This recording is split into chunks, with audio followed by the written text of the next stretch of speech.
I tried a bunch of different kinds of hot sauces, and I eventually settled on this one being my favorite because I could get it at my local store.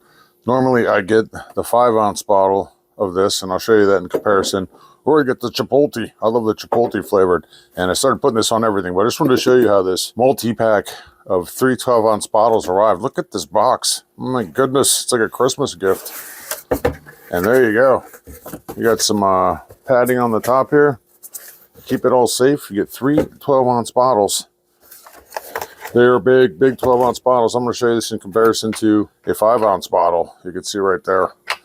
This is going to be enough to last me a while. On top, each one of these is completely sealed in plastic.